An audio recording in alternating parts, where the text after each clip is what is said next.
salmo que nós lemos no início do culto, Salmo 34. Vamos voltar nele. Deus colocou no meu coração de nós meditarmos sobre esse salmo. Irmão Benjamin, prazer revê-lo aqui. Deus te abençoe. Cadê a Giane? Levaram? Não, a Giovana. Levou, é? Pode deixar aqui se quiser, não tem problema não. Salmo 34. Ela vai ser ministra de louvor, está no DNA, estava aqui na frente, não foi? Estava aqui na frente, vai ser ministra de louvor. Salmo 34. Está escrito: bendirei o Senhor o tempo todo, os meus lábios sempre o louvarão. Minha alma se gloriará no Senhor. Ouçam, oprimidos, e se alegrem. Proclamem a grandeza do Senhor comigo. Juntos exaltemos o seu nome. Busquei o Senhor e ele me respondeu. Livrou-me de todos os meus temores. Os que olham para ele estão radiantes de alegria. Seus rostos jamais mostrarão decepção. Este pobre homem clamou e o Senhor os ouviu e os libertou de todas as suas tribulações. O anjo do Senhor é sentinela ao redor daqueles que o temem e os livra. Provem e vejam como o Senhor é bom, como é feliz o homem que nele se refugia. Temam o Senhor, vocês que são os seus santos, pois nada falta aos que o temem. Os leões podem passar necessidade e fome, mas os que buscam o Senhor de nada têm falta. Venham, meus filhos, ouçam-me, eu lhes ensinarei o temor do Senhor. Quem de vocês quer amar a vida e desejar dias felizes? Guarde a sua língua do mal e os seus lábios da falsidade. Afaste-se do mal e faça o bem. Busque a paz com perseverança. Os olhos do Senhor voltam-se para os justos e os seus ouvidos estão atentos ao grito de socorro. O rosto do Senhor volta-se contra os que praticam mal para apagar da terra a memória deles. Os justos clamam, o Senhor os ouve e os livra de todas as suas tribulações. O Senhor está perto dos que têm o coração quebrantado e salva os de espírito abatido. O justo passa por muitas adversidades, mas o Senhor o livra de todas. Protege todos os seus ossos, nenhum deles será quebrado. A desgraça matará os ímpios e os que odeiam o justo serão condenados. O Senhor redime a vida dos seus servos, ninguém que nele se refugia será condenado. Deus amado, nos conduza nessa palavra, Senhor, e seja a minha vida um instrumento nas tuas mãos. Amém. Amados irmãos, para nós entendermos, o que levou Davi a escrever esse salmo, vamos abrir, você deixa seu dedinho aí no salmo que a gente volta nele, mas vamos abrir em 1 Samuel, capítulo 21, versículos de 10 a 15. O que aconteceu na vida de Davi que levou ele a escrever esse salmo? 1 Samuel 21, versículos de 10 a 15.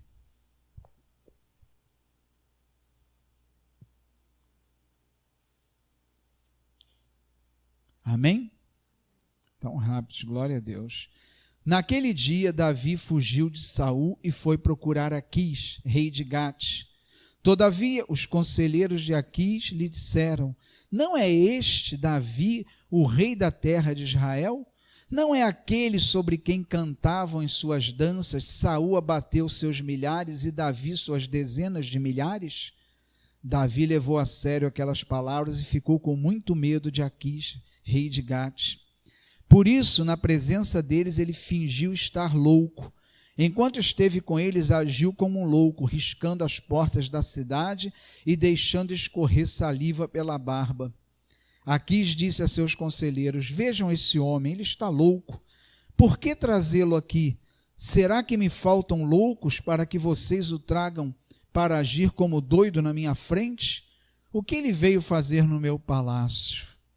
Então Davi, a gente sabe da história, que Saul, por ciúme dele, porque Davi trouxe muitas vitórias, e Saul, aí o povo começou a cantar isso, que Saul que abateu seus milhares e Davi suas dezenas de milhares. Então nasceu um ciúme no coração de Saul, e Saul começa a perseguir Davi para matá-lo. E Davi se recusou a levantar a mão contra Saul, porque era um ungido de Deus. E veja que Davi, ele tinha sido ungido rei. Ele poderia, não, eu fui ungido rei e eu tenho toda a autoridade para matar ele, porque eu vou ser o rei de Israel. Mas ele falou, não vou tocar na vida de ungido. Então ele preferiu fugir de Saul que atacá-lo. E nessa fuga ele entra numa cidade e o povo reconhece, fala, não é esse aí que é o Davi? No momento que reconhecem ele, ele começa a correr um risco muito grande, porque Davi era uma ameaça para qualquer cidade, porque o reconheciam como um guerreiro valente e vitorioso. Então ele sabia que ao reconhecer ele poderia até ser morto, ele corria um risco muito grande. O que Davi faz? Se finge de doido, começa a riscar as portas, deixando a baba cair pela barba, fingindo de maluco. Aí quando levam ele ao rei, que o rei olha, pô, você vai trazer um maluco para cá, já não chega de tanto maluco, tira esse homem daqui. E percebam, irmãos, que Davi, ele sai ileso daquela cidade por conta dessa estratégia que ele usou. Mas o interessante, a gente pode ver quando ele escreve o Salmo, que Davi, ele não atribui a ele esse livramento. Ele poderia dizer, puxa, eu fui esperto mesmo, olha o que eu fiz, olha a estratégia que eu usei, olha a minha sabedoria para eu conseguir sair daquela cidade ileso. Mas Davi, ele meditou e atribuiu a Deus o livramento. E ele escreve esse salmo, né? Bendirei o Senhor o tempo todo, os meus lábios sempre o louvarão, a minha alma se gloriará no Senhor. Ouçam os oprimidos e se alegrem, proclame a sua grandeza comigo. Ele diz, busquei o Senhor e ele me respondeu, livrou-me de todos os meus. Então Davi reconhece que foi Deus que atuou ali, mesmo ele usando uma estratégia tão inteligente. E a gente aprende algo aqui, irmãos, muito importante, porque hoje existe uma frase na igreja muito usada, o nosso Deus é o Deus do impossível. E a gente tem que ter cuidado com o entendimento dessa fala, porque o nosso Deus, ele não é só o Deus do impossível, ele é do impossível e do possível também. Deus age em todas as coisas, até naquilo que a gente acha que não precisa de Deus. Mas a gente fala, não pastor, mas Deus ele age no impossível. Possível quem tem que fazer somos nós. Mas o possível que a gente faz precisa estar alinhado com o propósito de Deus para a nossa vida. Senão o nosso esforço vai todo por água abaixo. Vamos citar um exemplo prático. Uma pessoa está desempregada, um irmão desempregado. Então, o Deus do impossível precisa abrir uma porta de emprego para ele, mas ele precisa fazer a parte dele. O possível ele tem que fazer. O que é o possível? Escrever o currículo dele e entregar. Então, essa parte é minha, Deus não entra aí, meu Deus é o Deus do impossível. A grande questão é que isso que ele está fazendo tem que estar alinhado com o propósito de Deus. Deus já estabeleceu qual a empresa que vai abrir a porta para ele, vai ser uma bênção na vida dele. Então, se ele não tiver alinhado, se o currículo dele não chegar naquela empresa, não vai estar dentro do propósito de Deus. Então, mesmo fazendo aquilo que é a minha parte, eu preciso que Deus esteja encaixando dentro do propósito dele para a minha vida. Então, eu preciso de Deus tanto no possível quanto mais no impossível. Porque senão, aquilo que eu posso fazer, se não estiver alinhado com o propósito de Deus, eu posso estar remando contra a bênção que Deus quer me dar. E muitas vezes a gente faz isso. Toda vez que a gente toma a frente, não, essa parte é aquilo que eu posso fazer. E às vezes você está achando que você está resolvendo e o que você está fazendo está na contramão daquilo que Deus quer colocar você, daquilo que Deus quer dar para a tua vida. Então a gente precisa ter muito cuidado com essa frase, o nosso Deus é o Deus, não, ele é o Deus do impossível e do possível, a gente precisa colocar ele no possível, naquilo que a gente, na parte que nós temos que fazer, Deus tem que estar presente, nós temos que colocar isso na mão de Deus. E a gente tem que ter muito cuidado com essa fala. E a grande verdade aí, irmãos, é que a gente tem muita facilidade, né, de ver a presença de Deus e a ação de Deus quando Deus age em algo que nós não fizemos nada. Fala, puxa vida, eu estava aguardando, Deus me deu isso, algo que eu não tive como tomar uma providência humana, não foi fruto de nada que eu fiz e aconteceu na minha vida, isso facilmente a gente atribui a Deus. mas dificilmente a gente atribui a Deus o resultado daquilo que nós mesmos fazemos. Muito difícil a gente atribuir aquilo que a gente faz a Deus. É muito difícil nós fazermos a nossa parte e reconhecer que se o que nós fizemos deu certo, foi Deus, toda a glória de Deus foi por causa dele. Como Davi fez aqui, ele poderia se vangloriar. Isso daria uma história para contar para muita gente. Olha, eu entrei lá naquela cidade, fiz isso e isso, saí ileso. Ele podia contar isso, se gabar do que ele fez, que foi algo assim tremendo. Foi de uma esperteza, enganou uma cidade inteira e o rei. Mas ele meditando, ele falou, não, isso foi um livramento de Deus na minha vida. Eu fiz o meu possível, coloquei a minha capacidade ali, mas se não fosse Deus, eu não seria abençoado. Eu lembro da história, irmãos, de um amigo meu de trabalho. Ele foi entregando os currículos dele na agência. E ele chegou na agência, entregou um currículo a uma senhora muito solícita. Ela, não, pode deixar, a gente vai analisar seu currículo e você vai receber um telefonema na sua casa. Ele, puxa, muito obrigado, todo feliz. Saiu e esqueceu de perguntar um negócio a ela, voltou. Quando ele voltou, encontrou ela rasgando o currículo dele para jogar no lixo. Aí o que ele fez? Fingiu que não entendeu que era dele, e ela fingiu também que não era o dele, respondeu a pergunta dele, mas ele sabia.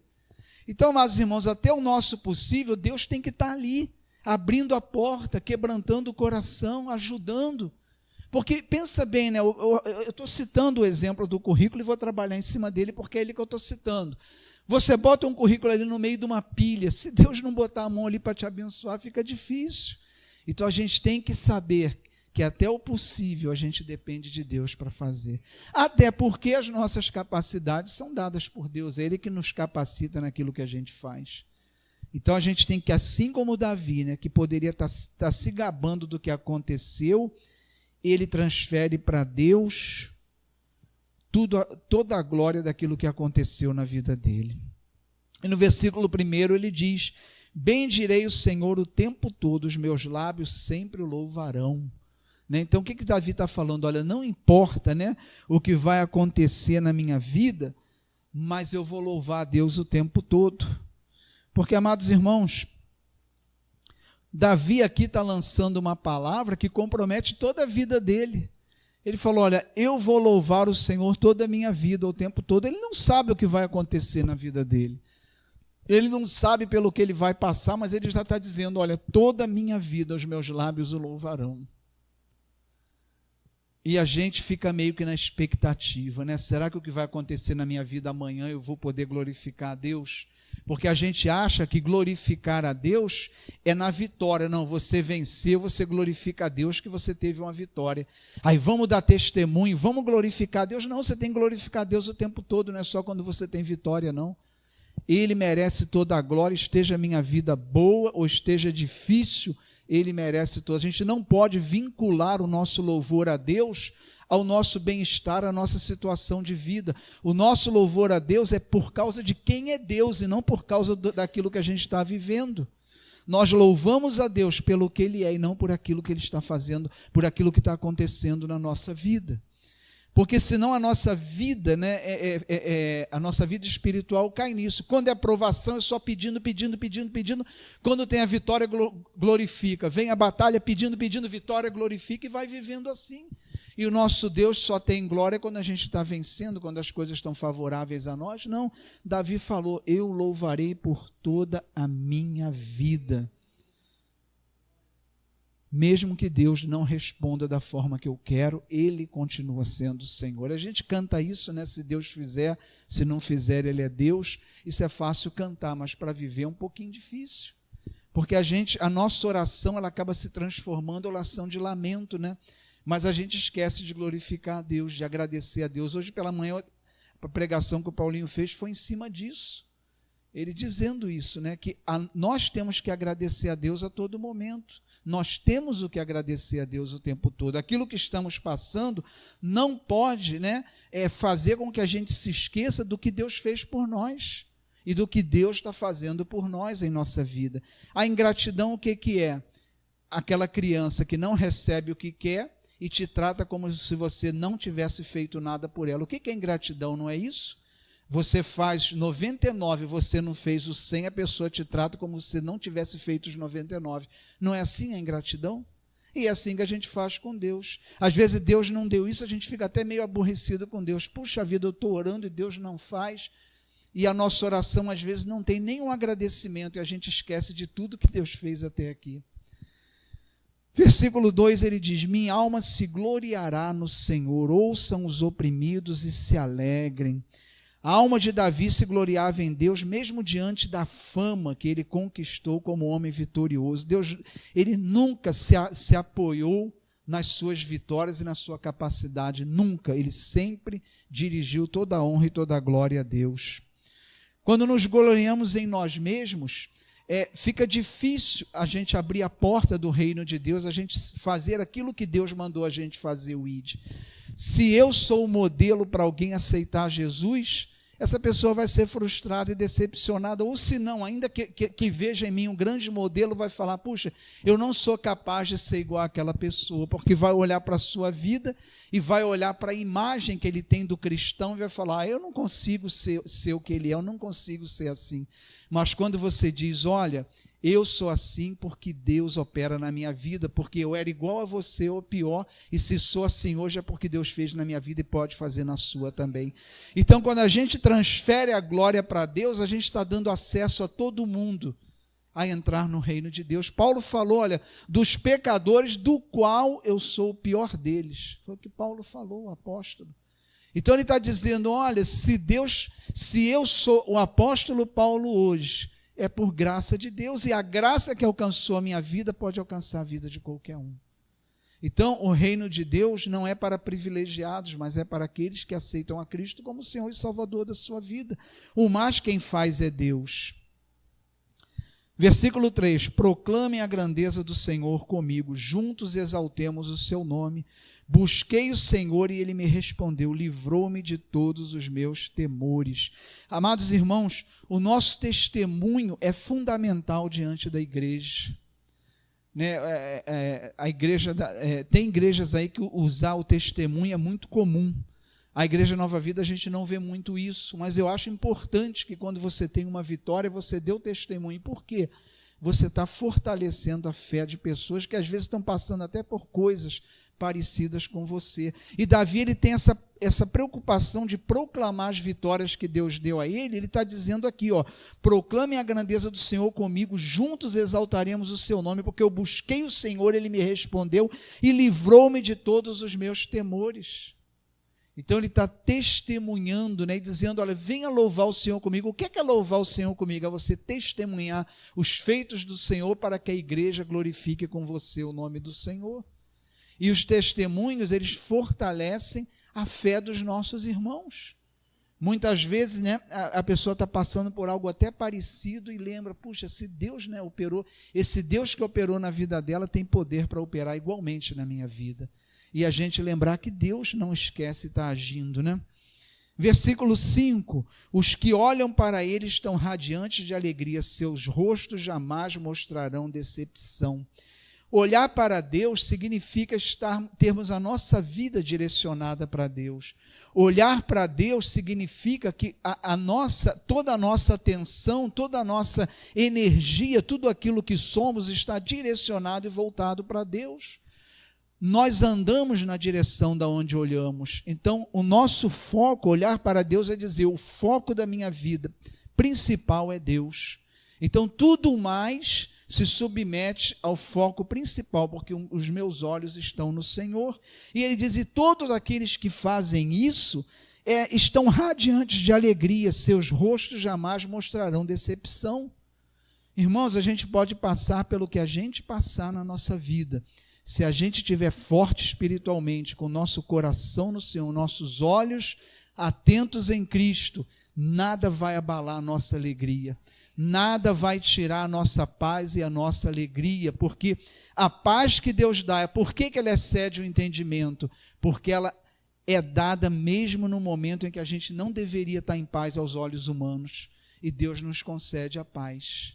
E essa paz, irmãos, ela está à disposição.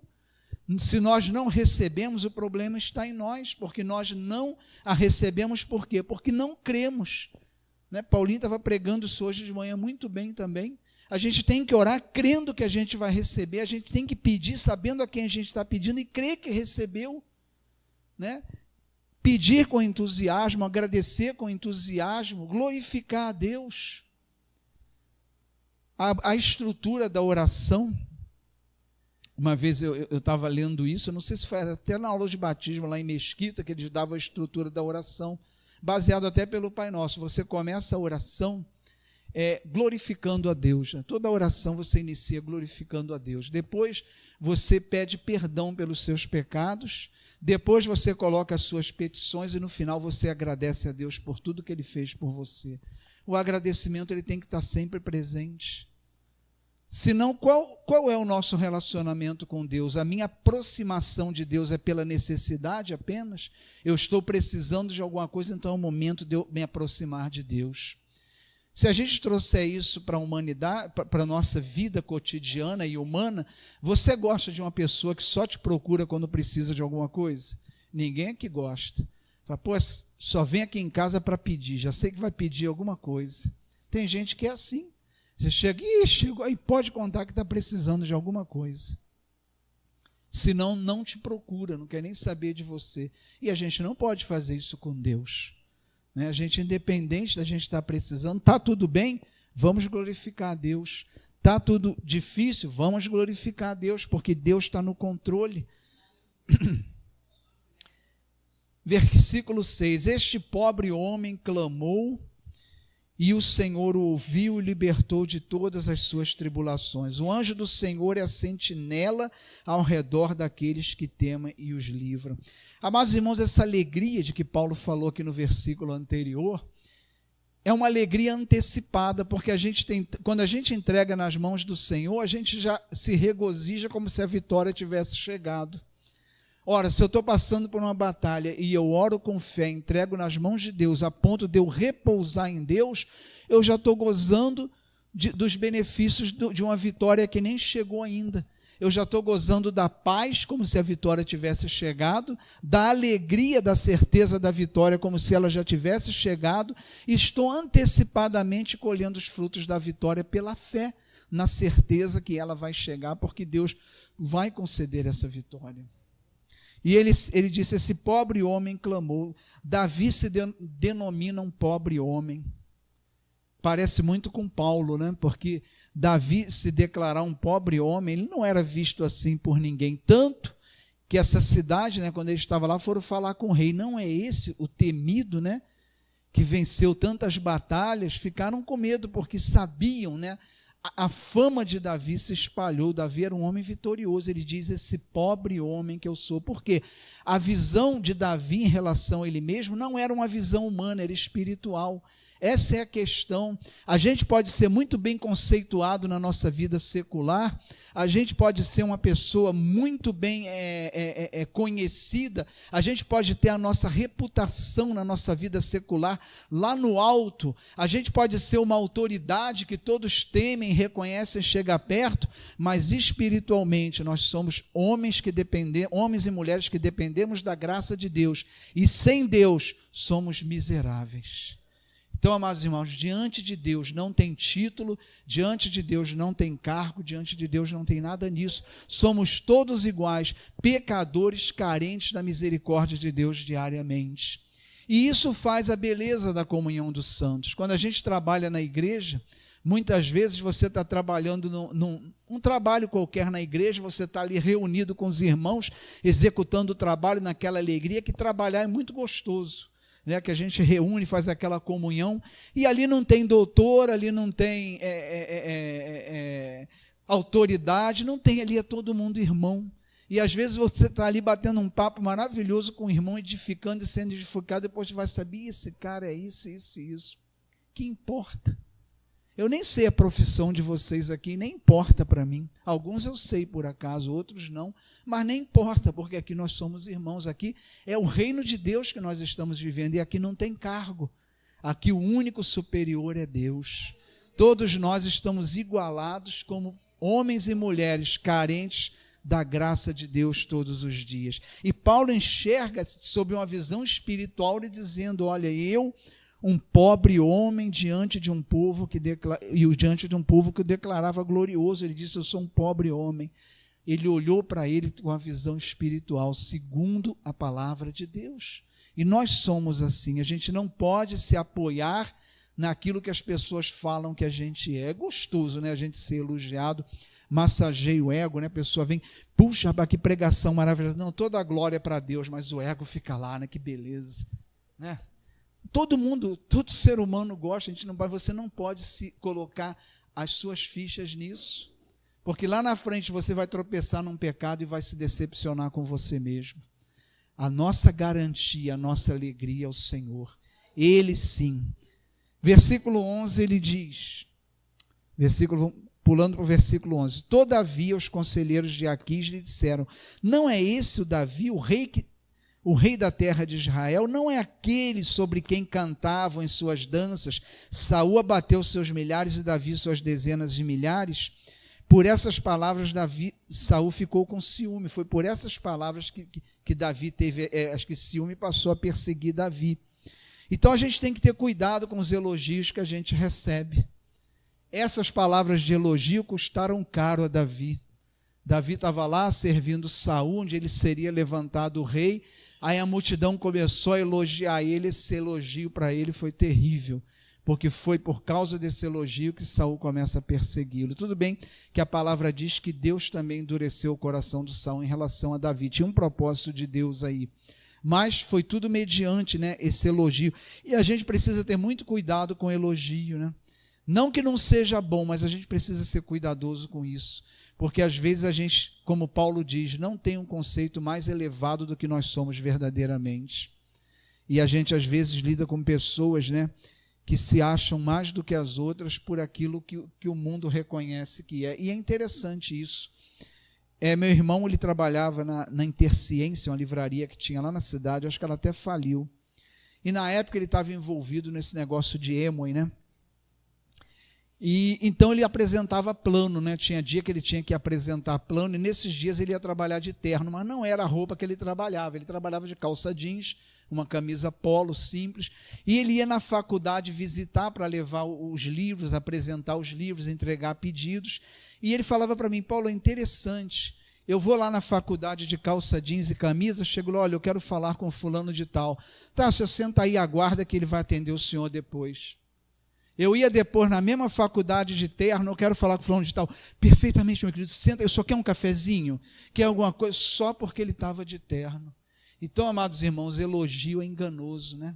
As pessoas, o mundo valoriza as pessoas pelo conceito que ela tem das pessoas, pelo grau de influência que a pessoa tem e pelo aquilo que ela tem como posse. Basta você botar um terno que você vai ser tratado diferente, não tenha dúvida disso. Então a gente não pode se deixar levar por isso, porque a pessoa que está dentro do terno é a mesma. O meu irmão que estava dentro do terno era o mesmo que estava dentro daquela calça jeans e camisa, mas as pessoas enxergaram outra pessoa totalmente diferente. E a gente precisa saber, né, que o Paulo aqui, que é pastor aqui, o Paulo que é marido, o Paulo que é pai, é o mesmo, é aquele que depende da graça de Deus todos os dias. Ai de mim se não for Deus na minha vida. Então o título em si não me confere ser melhor do que ninguém, não. Eu sou tão carente de Deus como cada um que está aqui. E a gente precisa ter cuidado. Elogio é muito bom, você não pode se apoiar, se estribar em elogio que você recebe. Lembra sempre quem você é, verdadeiramente, alguém que depende da graça de Deus todos os dias. Versículo 8, provem e vejam como o Senhor é bom. Como é feliz o homem que nele se refugia. Temam o Senhor e vocês que são os seus santos, pois nada falta aos que o temem. Davi aqui lançando um desafio: provem o Senhor, vocês que são santos e os temem. Ele diz aqui: provem como é feliz o homem que se refugia em Deus. Ou seja, não há possibilidade de fracasso se a gente se refugiar em Deus. Não tem possibilidade de fracasso quando a gente se refugia em Deus, não tem. Mas a gente precisa ter um entendimento, porque a grande questão aí é que nós colocamos a nossa vida diante de Deus e as nossas batalhas sobre a ótica do que a gente estabeleceu como vitória, e esse é o problema. Então, nós colocamos a nossa vida em Deus, dizendo, pastor, o senhor está dizendo aí que ninguém vai se frustrar se colocar sua confiança no Senhor, mas eu já coloquei uma questão da minha vida diante do Senhor e a vitória não veio a vitória que você tinha estabelecido, não veio aquilo que você entendia que era a vitória, mas com certeza Deus te tirou vitorioso disso, mas talvez o que Deus considerou como vitória para você, você não está recebendo como vitória.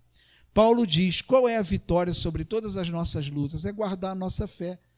Paulo fala isso ao final da sua vida. Um homem que tinha posses, era muito bem conceituado na sociedade, virou um perseguido e preso por causa do evangelho. Aos olhos humanos foi um fracasso ele aceitar Jesus, mas ele disse no final, combati o bom combate, guardei a fé. Ou seja, qual é a vitória que nós temos que esperar nas nossas batalhas? Guardar a fé até o fim e ser fiel a Deus. Essa é a vitória. Porque muitas vezes as batalhas que a gente está vivendo não vão resultar na vitória que a gente está esperando. Mas com certeza, se a gente permanecer em Deus, nós vamos sair vencedores, fiéis, e vamos sair fortes dali espiritualmente. Vamos guardar a nossa fé e sair dali com a nossa fé guardada no Senhor. Essa é a vitória, porque a grande dificuldade nas nossas provações é guardar a nossa fé. Muitos caem durante uma tempestade, uma batalha. Muitos abrem mão da fé e de Deus quando estão em provação. E a grande vitória é você permanecer fiel ao Senhor até o fim. E ele continua no versículo 10 e 11. Os leões podem passar necessidade e fome, mas os que buscam o Senhor de nada têm falta. Venham, meus filhos, ouçam, eu lhes ensinarei o temor do Senhor. Davi aqui, ele reconhece os cuidados de Deus sobre a nossa vida. A mesma coisa, né, que foi dito também lá no Evangelho de Mateus por Jesus, lá em Mateus capítulo 6, versículo 33, ele diz, busca em primeiro lugar o reino de Deus e as demais coisas serão acrescentadas. A mesma coisa que Davi está falando, olha, há o cuidado de Deus sobre nossa vida a todo tempo. Agora, lembrando, né, o que eu já falei numa pregação aqui, as nossas necessidades, Cristo estabeleceu que elas serão acrescentadas.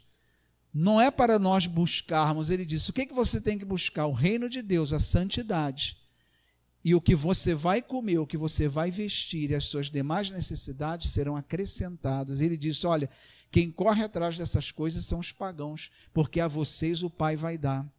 Mas a gente tem que reconhecer que às vezes a gente fica tão apavorado diante de uma crise financeira que a gente ajoelha e canaliza a nossa vida espiritual para isso. Gasta todo o nosso tempo de oração e dias de oração pedindo aquilo que Deus disse que vai acrescentar. Cristo falou, eu vou acrescentar. Não faça como os pagãos que correm atrás dessas coisas. Aquele que não crê em Deus, ele só procura a Deus na hora que está precisando de alguma coisa. A gente vê templos aí, acho que lotados, mas inchados de pessoas que vão ali buscar uma bênção, uma necessidade. Eu não consigo isso aqui, só Deus mesmo. Não, vai lá que eu fui lá e fui abençoado. Fui lá, mas não voltou mais. E a pessoa vai lá para receber aquilo. Mas Jesus falou, são pagãos que correm atrás dessas coisas, só procuram Deus para conseguir essas coisas. Mas ele disse, vocês não, busquem o reino de Deus. Eu vou acrescentar essas coisas, não é para vocês buscarem isso. Isso precisa de fé, irmãos. Você vê a coisa difícil, o dinheiro apertou, acabou, como é que eu vou pagar isso e aquilo? Você lembrar, eu vou orar e pedir a santidade a Deus, eu vou ficar perto de Deus, porque Ele não vai deixar faltar, porque a palavra dEle me garante que Ele vai acrescentar tudo o que eu preciso. Precisa de fé, porque às vezes Deus vai levar isso até as últimas consequências, vai deixar tu ficar ali até a hora, meu Deus do céu, aí Deus vem e vai prover. Aconteceu assim na minha vida. Essa palavra para mim, quando eu recebi essa palavra, foi pregada lá pelo bispo Primaz e me impactou. Mas foi uma palavra transformadora na minha vida, porque eu vi a mão de Deus agindo. No momento que eu parei de buscar e busquei o que eu deveria realmente buscar, Deus veio com toda a provisão na hora certa. E a gente precisa ter esse cuidado. Ele diz no versículo 12 a 14, quem de vocês quer amar a vida e deseja dias felizes? Guarde a sua língua do mal e os seus lábios da falsidade. Quem não quer ser feliz? Né? Todo mundo quer. Na verdade, o que todos os homens e mulheres buscam na vida é ser feliz. Tudo que você vê, o desespero, a correria, aí é para alcançar de alguma forma a felicidade. Todos nós queremos ser felizes. E às vezes a gente colhe até infelicidade pela nossa ansiedade de encontrar a felicidade. Às vezes a gente quer achar de qualquer jeito e às vezes pensa que achou e está achando infelicidade, porque a gente é muito ansioso quando se trata de felicidade. Mas ele diz aqui, olha, quer encontrar a felicidade? Todos nós queremos, mas ele diz, guarda a sua língua do mal e seus lábios da falsidade. Amados irmãos, não existe, fonte mais eficaz de pecado do que a nossa língua. Ela nos leva a pecar o tempo todo. Aí já fiz uma pregação aqui, sobre a língua, sobre a dificuldade, de controlar esse pequeno órgão, que derruba todo o resto da nossa vida. Então ele diz aqui, olha, guarda a sua língua do mal, mas não só isso, afaste-se do mal e faça o bem. Não é aquele cristão, não, eu sou um cristão aprovado, eu não faço mal para ninguém, eu não mato, eu não prejudico ninguém, tá, mas o que você faz para abençoar alguém? Está falando aqui, afaste-se do mal e faça o bem, busque a paz com perseverança. Buscar a paz com perseverança. Por que perseverança? Porque não é da noite para o dia, você tem que buscar assiduamente a paz. Afaste-se do mal e faça o bem. Amados irmãos, a melhor maneira da gente se afastar do mal é fazer o bem. Quando a gente está abençoando, dificilmente a gente vai estar prejudicando alguém. Por isso, a gente entende, porque Deus, na sua sabedoria, estabeleceu que a nossa vida espiritual seria na comunhão dos santos. Porque aqui a gente é abençoado e abençoa. Todos nós somos abençoados e abençoadores, ou não somos? Todos nós somos abençoados e abençoadores. E a grande verdade, irmãos, nós pagamos um preço sim para sermos cristãos, mas para quem não é cristão o preço é muito maior, acreditem nisso. Essa felicidade que Davi está falando, que a gente desfruta, a gente pode até chegar um para o outro, irmão, estou numa dificuldade, estou numa batalha, mas você não vai ver uma pessoa do seu lado derrotada, não está. A gente pode estar ali, abrindo o coração, estou nessa luta, nessa batalha, ora por mim, mas você não vai ver destruído, porque Deus não deixa que as nossas batalhas nos destruam. E a alegria do reino vai ficar em nosso coração o tempo todo, nada vai tirar isso de nós. A felicidade da salvação e da presença de Deus em nós, ninguém pode tirar. Nenhum poder pode nos arrancar da mão de Deus, porque não há poder maior do que o de Deus. Então nós desfrutamos dessa felicidade. E ai daquele que não desfruta disso, o preço de não ser cristão é muito mais alto do que o preço que nós estamos pagando para ser cristãos. A gente escuta falar muito do preço, para ser cristão tem que pagar o preço para ter uma vida. Paga sim, mas o preço para não ser é muito maior, porque você vai amargurar infelicidade e tristeza na sua vida. Versículo 15 a 18 diz assim: os olhos do Senhor voltam-se para os justos e os seus ouvidos estão atentos ao seu grito de socorro. O rosto do Senhor volta-se contra os que praticam o mal para apagar da terra a memória deles. O justo clama, o Senhor ouve e os livra de todas as tribulações. O Senhor está perto dos que têm o coração quebrantado e salva os de espírito abatido.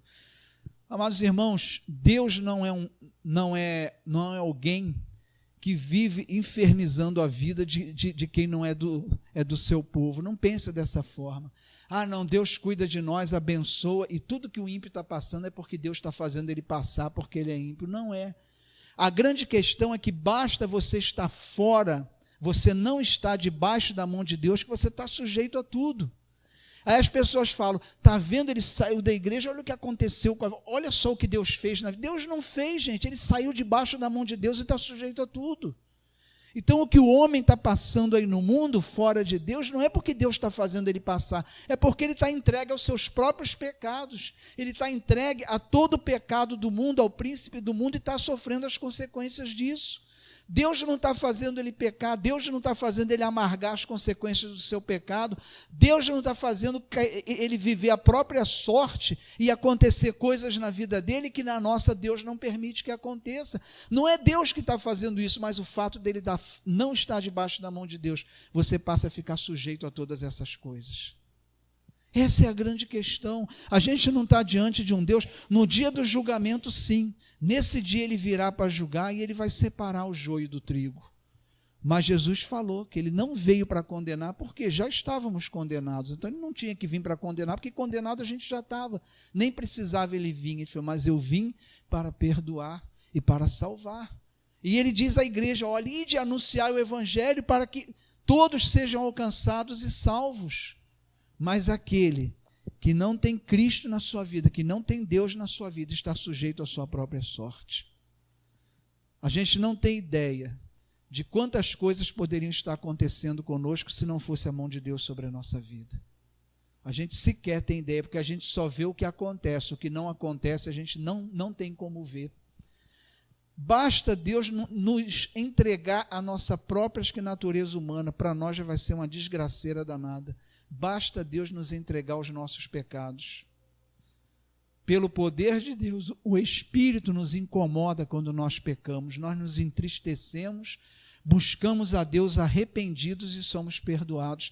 Se não for o poder do Espírito agindo em nós e nós ficarmos entregues ao desejo, porque a nossa natureza humana deseja pecar, se regozija no pecado, se alegra no pecado. Basta Deus nos deixar entregue a nós mesmos e a gente se destrói sozinho.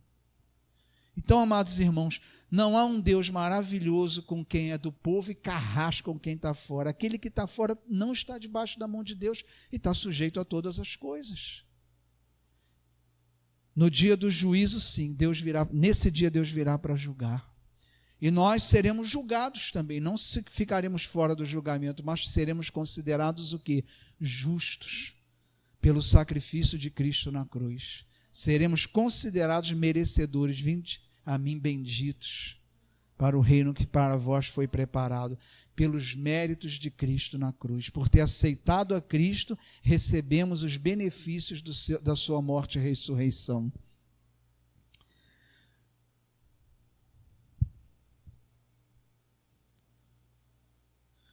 Finalizando, irmãos, Davi era um homem, que toda a sua vida estava nas mãos de Deus, e isso fazia ele um homem conforme o coração de Deus. Ele era perfeito? Não era, errou muito. Era um homem tão santo quanto Deus? Muito menos, fez muita bobagem, mas ele era um homem conforme o coração de Deus. Por quê?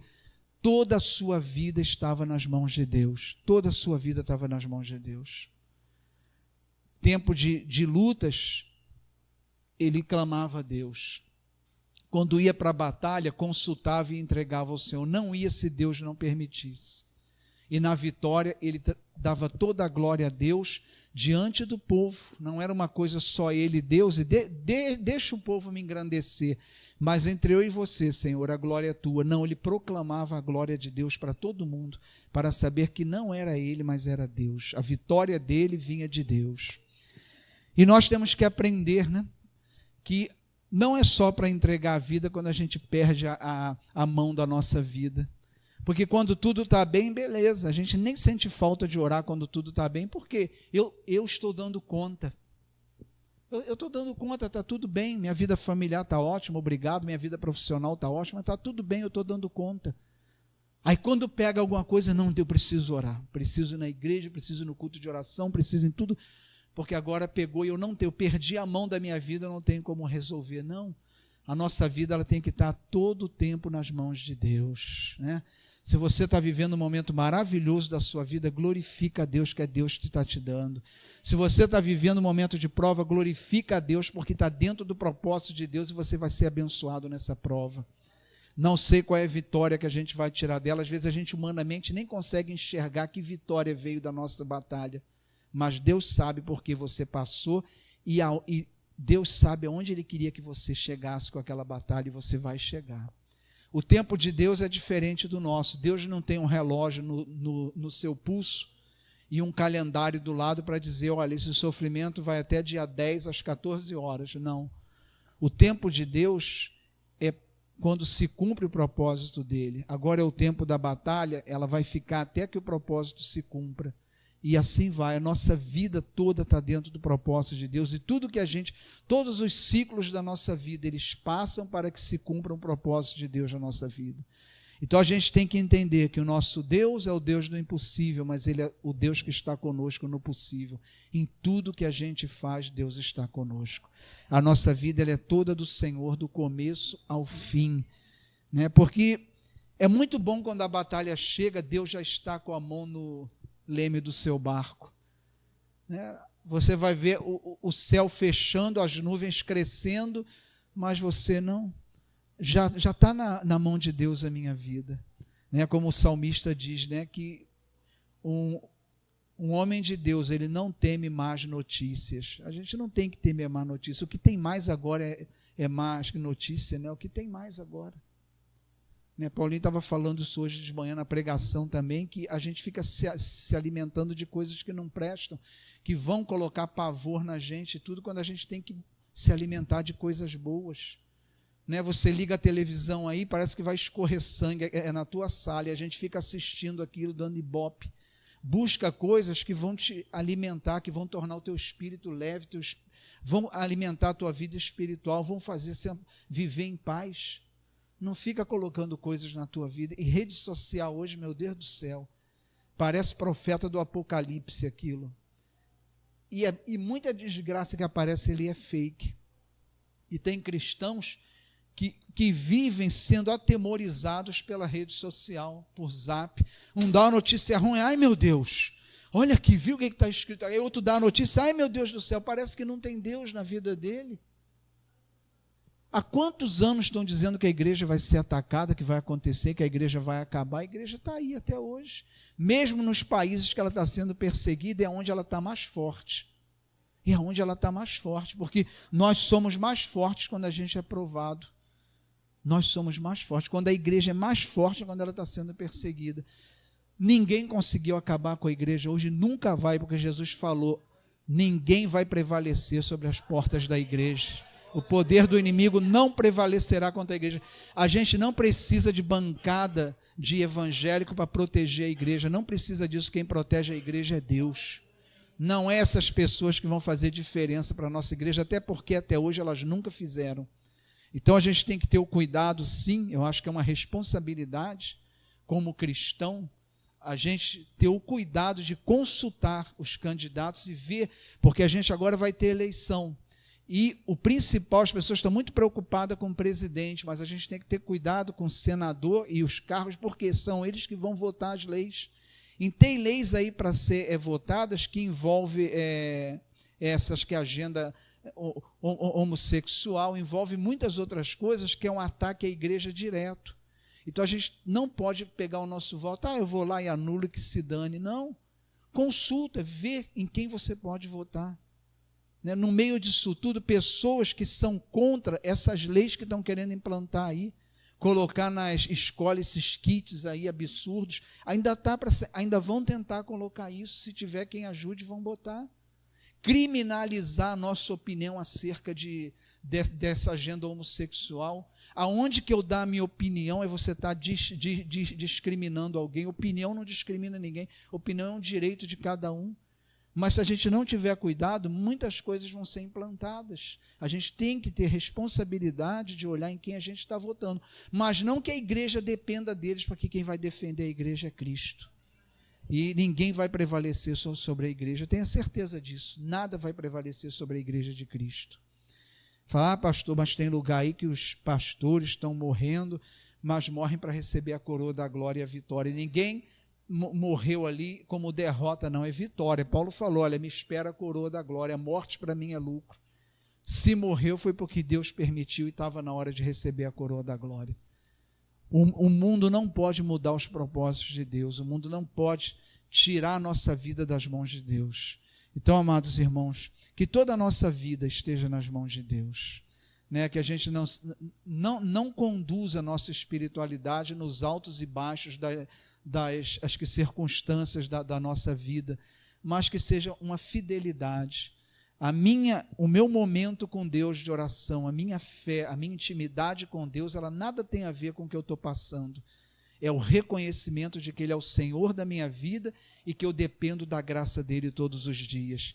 Que se eu não estiver olhando para Ele, com a minha vida nele, eu estou sujeito a ser levado de um lado para o outro pelas circunstâncias da minha vida.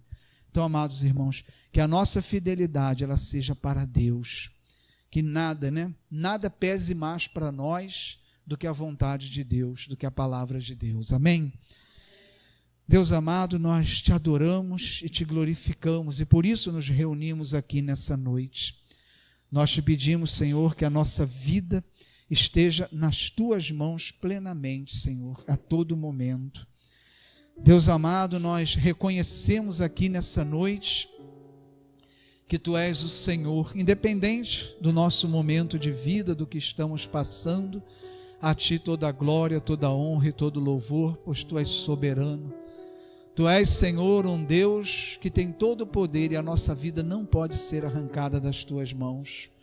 Deus amado, nada pode vir contra a nossa vida, a não ser que tu permitas dentro de um propósito pré-estabelecido por ti. Não estamos, Senhor, andando pela vida, Senhor, sujeitos a todo tipo de acontecimento, não. Estamos caminhando debaixo de um propósito que já está firmado no teu coração para nós.